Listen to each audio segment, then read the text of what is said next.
So hello guys, welcome back to Sanjeet biological world once again. आज हम लोग यहाँ पर एनसीईआरटी पढ़ने जा रहे हैं और लाइन बाय लाइन पढ़ेंगे और समझेंगे। ठीक, ये आपका लेक्चर नंबर 7 रहेगा। तो चलिए आज देखते हैं रिप्रोडक्टिव सिस्टम्स में क्या क्या आते हैं। तो देखिए फीमेल रिप्रोडक्टिव सिस्टम में क्या क्या होते हैं।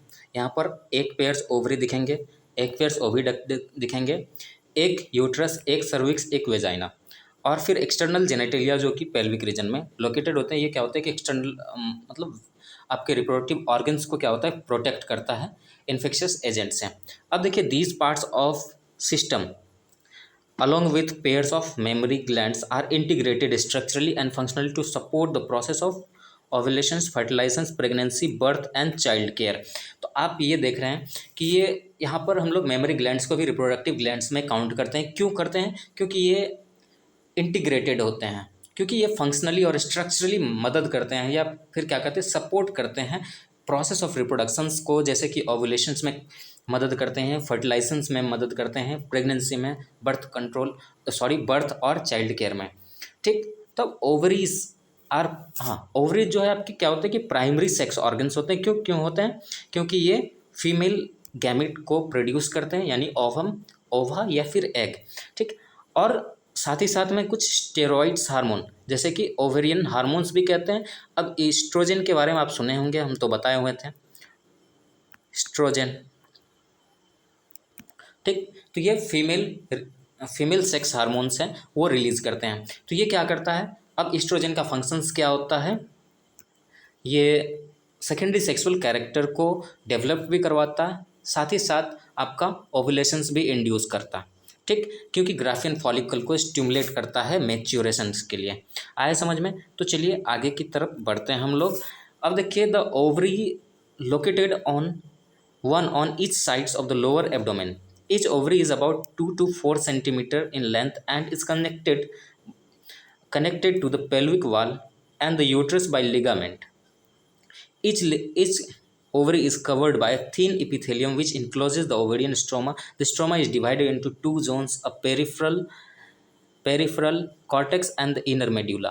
तो देख लीजिए यहाँ पर क्या कहा जा रहा है कि ओवरी जो होते हैं आपके, जैसे कि ये यूट्रस है। ठीक, अब यहाँ से ओवरी है, ये दोनों साइड। अब देखिए ये लिगामेंट को हम लोग क्या कहते हैं, ओवेरियन लिगामेंट कहते हैं, जो क्या करते हैं, ओवरी को कनेक्ट करके रखते हैं यूट्रस से। ये ओवरियन लिगामेंट हो गया। ठीक, आया समझ में?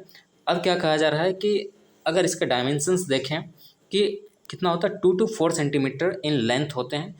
ठीक, और पेल्विक वाल से कनेक्टेड होते हैं लिगामेंट। कौन सा लिगामेंट? Ovarian ligament.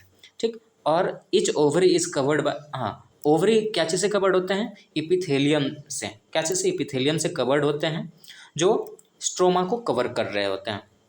और अब ओवरी का स्ट्रोमा को अगर देखें तो वो दो भाग में डिवाइडेड होते हैं, कहते हैं टू जोन्स। क्या? पेरिफेरल को कॉर्टेक्स कहते हैं, मतलब आउटर जोन्स को कॉर्टेक्स कहते हैं, और इनर जोन को मेड्यूला कहते हैं।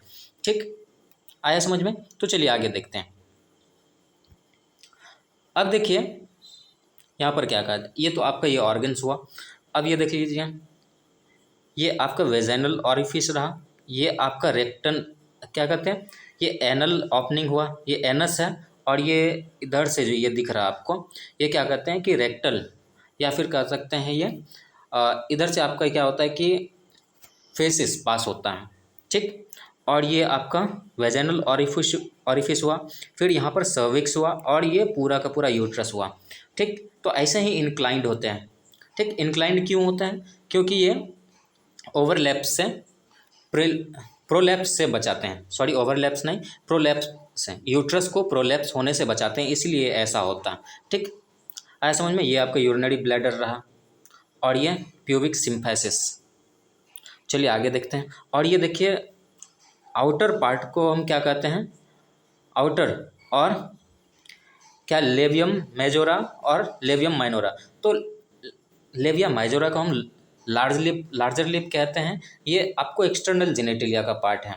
ठीक, तो लेविया मेजोरा आपका लार्जर लिप हुआ, और लेविया माइनोरा क्या कहते हैं इसको, स्मॉलर लिप हुआ।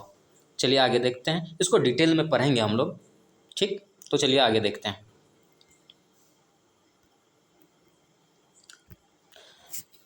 द ओविडक्ट और फेलोपियन ट्यूब्स। ओविडक्ट को हम फेलोपियन ट्यूब भी कहते हैं। The oviduct, fallopian tube, uterus and vagina constitute the female accessory duct. तो यानी कि ओविडक्ट को, यूट्रस को, वजाइना को हम क्या कहते हैं, फीमेल एसेसरी डक्ट कहते हैं। क्योंकि एसेसरी क्यों कहेंगे, प्राइमरी क्यों नहीं कहेंगे, क्योंकि ये जो है सिर्फ हेल्प करता, मतलब रिप्रोडक्शन प्रोसेस में मदद करता है और कुछ प्रोड्यूस नहीं करता। ठीक, अब देखिए, each fallopian tube is about 10 to 12 centimetre long. और प्रत्येक फेलोपियन ट्यूब, यानी कि 2 फेलोपियन ट्यूब होते हैं, पेयर्स में होते हैं, तो यानी कि दोनों फेलोपियन ट्यूब का अगर लंबाई देखें तो कितना होता है, 10 to 12 सेंटीमीटर होते हैं। And extend from the periphery of each ovary to the uterus. अब देख लीजिए यहाँ से यहाँ तक, तो इसका लंबाई कितना हो गया, 10 से 12 सेंटीमीटर हो गया। ठीक, तो ये आपका ये ओवरी है, इसका पेरिफेरी से एक्सटेंड करता कहाँ, बॉडी ऑफ यूट्रस तक। ठीक, अब देख लीजिए क्या कहा जा रहा है कि इस the part closer to the ovary is funnel shaped infundibulum. The edge of the infundibulum possesses finger-like projections called the femorae, which help in the collections of the ovum. After ovulation, the infundibulum leads to a wider part of the oviduct called ampulla.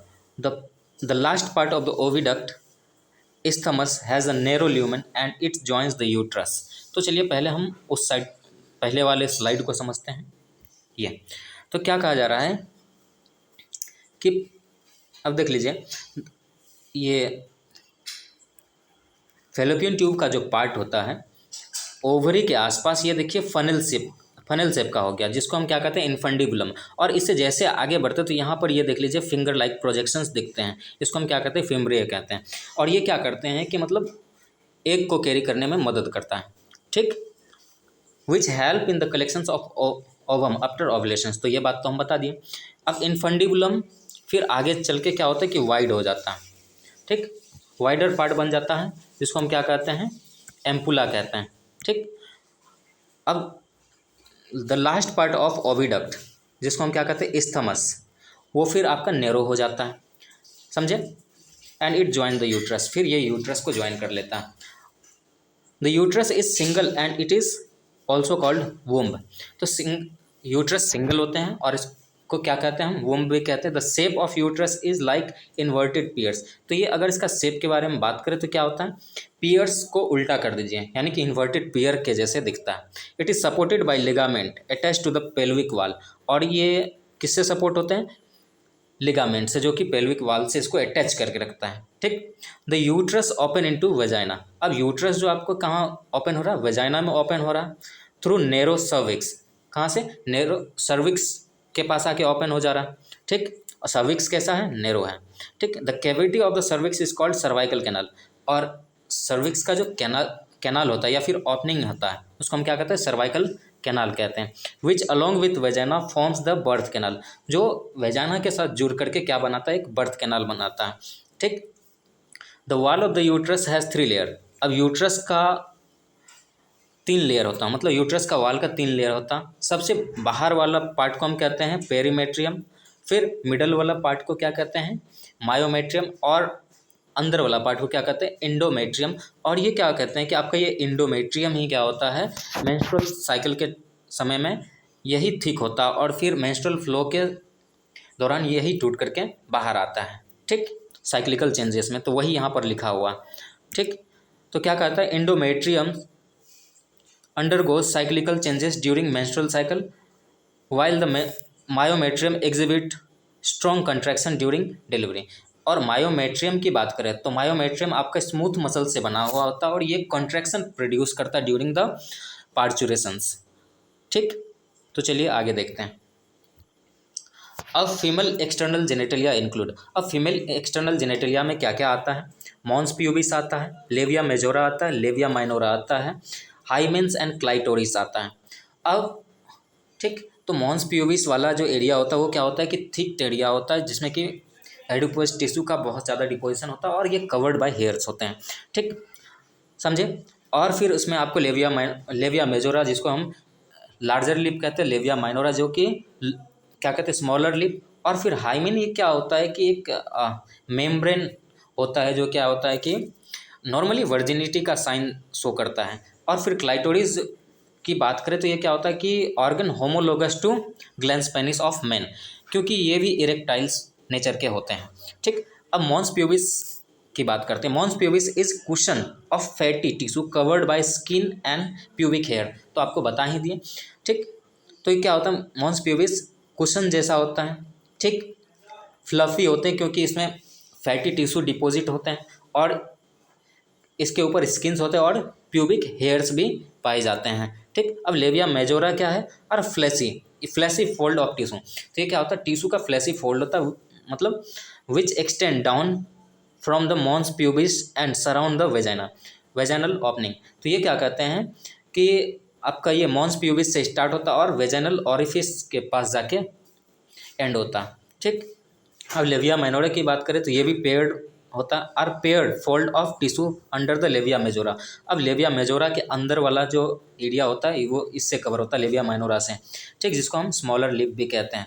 The opening of the vagina is often covered by partially by a membrane. अब vaginal opening को क्या होता है कि ये covered होता है एक पार्शियल मेम्ब्रेन से, पार्शियली कवर्ड होता है एक मेम्ब्रेन से, जिसको हम क्या कहते हैं, हाइमेंस कहते हैं, और नॉर्मली ये वर्जिनिटी का साइन शो करता है। The clitoris is tiny finger like structures. अब क्लाइटोरिस की बात करें तो ये फिंगर लाइक स्ट्रक्चर्स होते हैं।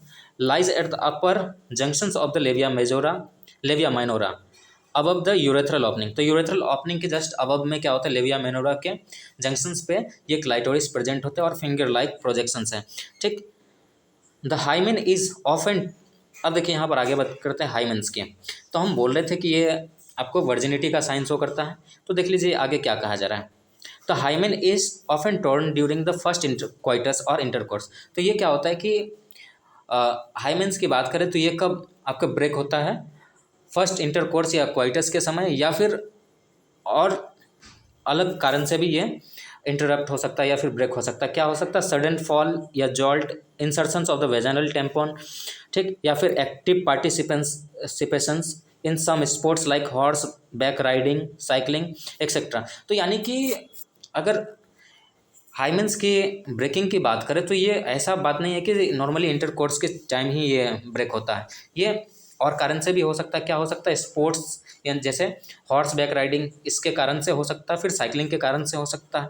ठीक, in some women the hymens persist even after coitus. In fact the presence of the और absence of hymen is not the reliable indicators of the virginity और सेक्सुअल एक्सपीरियंस।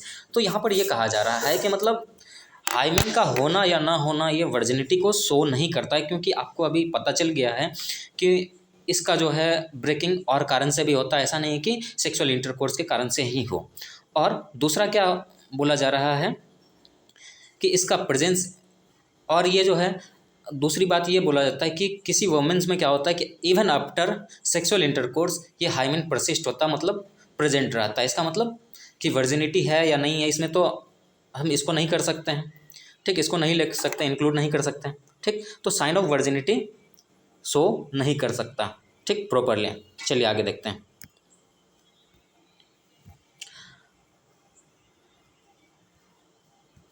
तो ये देखिए, ये mammary glands रहा आपका।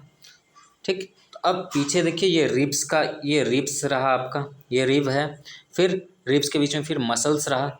ठीक, और फिर पेक्टोरलिस मेजर मसल्स। ठीक, ये रहा। तो अब देखिए, अब यहाँ पर अगर देखते हैं तो ये ओपनिंग जो होता है यहाँ पर निपल्स के पास ढेर सारे 10 to 20 ओपनिंग्स होते हैं, जिधर से क्या होता है कि मिल्क इजेक्शंस होता है। फिर ये देखिए कि अगर कितने लोब्स होते हैं इसमें, 10 to 20 लोब्स होते हैं। फिर एल्वुलस में क्या होता है कि मिल्क बनता है, फिर एल्वुलस में आता है, फिर एल्वुलस से इधर मेमोरी डक्ट में, फिर एम्पुला में आता है, फिर लेक्टिफेरस डक्ट में आकर के फिर बाहर आता है। और एरेोला की बात करें तो ये क्या होता है कि ये डार्क पिगमेंटेड एरिया होता है आपका मेमोरी ग्लैंड का। ठीक, यहाँ पर मेलाटोनिन्स का डिपोजिशंस कुछ ज़्यादा होता है इसके कारण से। तो चलिए इसके बारे में डिटेल में पढ़ेंगे, लेकिन नॉर्मली अभी एनसीईआरटी को हम कवर कर रहे हैं। तो देखिए क्या कहा जाता है, a functional mammary gland is characterize by characteristics of all female mammals. तो मतलब जितने भी फीमेल्स मैमल हैं उसका फंक्शनल मेमोरी ग्लैंड क्या कहा जाता है, अ फंक्शनल मेमोरी ग्लैंड इस मतलब एक कैरेक्टर है कि मतलब जितने भी फीमेल मैमल हैं सबके पास एक फंक्शनल मेमोरी ग्लैंड्स होनी चाहिए, क्योंकि आफ्टर बर्थ चाइल्ड का केयर करने के लिए ये चीज़ ज़रूरी होता है, क्योंकि milk feeding breast feeding most important होता है एवरी मैमल्स में। ठीक, तो क्या कहते हैं, the mammary glands are paired structure, pairs में होते हैं, जिसको हम ब्रेस्ट कहते हैं, that contains glandular tissue and variable amount of fat. तो आपको दिखा दें, यहाँ पर देख लीजिए, यहाँ फैटी टिश्यू दिख रहा है आपको, ये फैटी टिश्यू दिख रहा है। ठीक, तो देखिए वेरिएबल, यहाँ पर आपको ज़्यादा अमाउंट में फैट दिख रहा है और इधर देखें तो कम अमाउंट में फैट दिख रहा, फिर इधर देखिए फैट दिख रहा। तो अमाउंट जो है फैट का हर जगह एक जैसा नहीं होता, वेरिएबल्स होता है। ठीक है ना, तो वही बात हम लोग कर रहे थे। ठीक, तो ग्लैंडुलर टिश्यू से बना होता है और इसका फैट टिश्यू जो होता है डिपोजिशन वो वेरिएबल अमाउंट में होता है। ठीक, the glandular tissue of each breast is divided into 15 to 20 memory lobes. तो ये ग्लैंडुलर टिश्यू जो है डिवाइड हो जाता है 15 से 20 मेमोरी लॉब्स में, containing the clusters of the cells, जिसको हम क्या कहते हैं, एल्वियोलाई कहते हैं।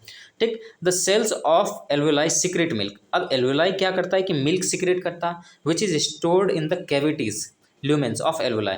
अब एल्वियोलाई में सीक्रेट होता है और उसका ल्यूमेन में आके मतलब डिपॉजिट हो जाता है। ठीक, the alveoli open into the memory lobules tubules. अब ये एल्वियोलाई कहाँ जाके ओपन होता है, मेमोरी ट्यूब्यूल्स में ओपन होता है। The tubules of each lobe join to form mammary duct. अब प्रत्येक ट्यूब्यूल जो होता है ये क्या होता है कि आपका मेमोरी डक्ट में जाकर के ओपन होता है, and several mammary duct join to form a wider mammary ampulla. और ढेर सारे मेमोरी डक्ट ज्वाइन करके क्या बनाता है, एक मेमोरी एम्पुला बनाता है। ठीक, which is connected to lactiferous duct. फिर जो किससे कनेक्ट होता है, लेक्टिफेरस डक्ट से कनेक्ट होता है आपका। ठीक, through which milk is sucked out. इससे क्या होता है, फिर मिल्क सक किया जाता है या फिर इजेक्ट होता है। ठीक, तो आज का लेक्चर यहीं तक रहा। थैंक यू, मिलते हैं फिर अगले लेक्चर में और detail lecture of ovary and mammary glands. ठीक, तब तक के लिए बाय एंड थैंक यू, मिलते हैं नेक्स्ट लेक्चर में। ऐसे आप एंड तक बने रहे लेक्चर में, और आपने चैनल को अभी तक सब्सक्राइब नहीं किया तो प्लीज़ सब्सक्राइब कर लें। Thank you.